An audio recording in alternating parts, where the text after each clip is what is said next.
name is Shishir, and I'm here to get a hair transplant. I've been experiencing hair loss for at least 10 to 20 years, and it's been a gradual process. And I'm here to have recovery of my hair and get the new look. Is there anybody else in your family that has hair loss as well? Yeah, it runs in my family. Father, brother. And how long ago did you start losing your hair? I think at least 10 to 20 years. Okay. All right. And does hair loss affect you in any way as far as your image when you look at yourself in the mirror or when other people view you as? Do you think it affects you? Yeah, I think it affects the overall personality. I'm a confident kind of a person, and this thing bothers me. And I look at myself and I look at my pictures from 10, 20 years ago, and I see a big difference, and I wish that I can look closer to what I was 10 years ago. Okay. And how did you decide on natural transplants as opposed to other places, or did you look other places? Yeah, I did look at other places, and I've been thinking about it for almost 2 years. I just got a feeling that you are genuinely caring for the patients rather than just charging by the graft, and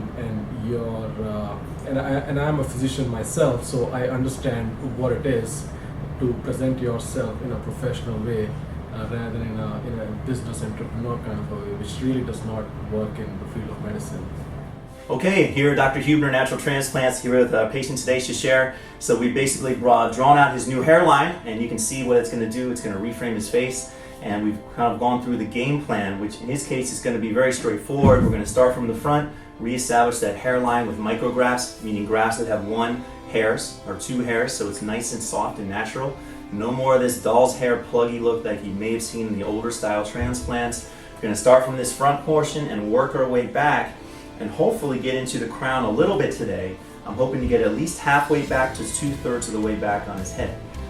If you can see, I'm going to bring him in front of the mirror here. You can kind of see the areas that we're going to do. So what I've done again, I've drawn out the crown that he has in the back. And then we can see where today we're going to focus on this frontal hairline and this area, and hoping to get all this area jam-packed full of hair.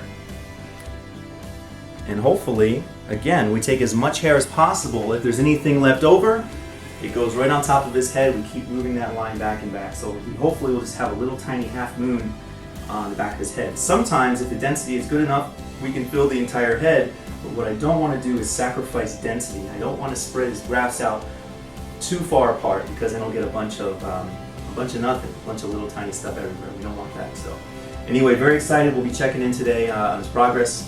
Thanks for watching. Okay, I'm here with my patient Shishir, and we've just finished up his surgery. Shishir, how was the day for you? I'm very happy with the way things went. I'm very satisfied with how the procedure went today. I came in at around 3 o'clock, and I was the only patient here. The whole staff was there. Actually, thanks a lot for rescheduling, making arrangements to accommodate me within such a short notice.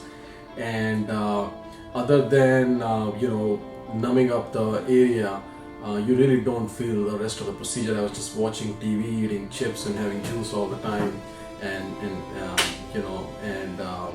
I'm feeling a little bit of pain now, and with the Motrin, it's gone, and I'm looking forward to the results. Great.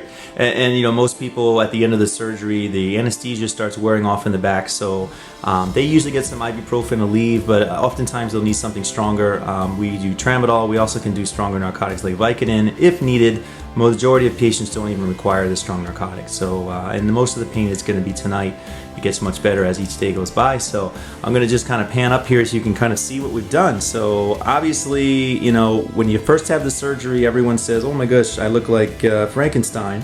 And it's true, because all these little grafts are above the skin surface, and that's the way they're supposed to be.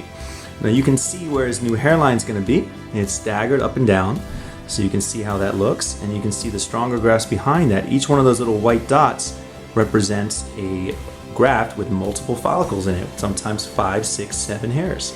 So these again cannot be in the frontal hairline, but we want to put those in the central portions of the vertex and the crown, because that's what gives you the density.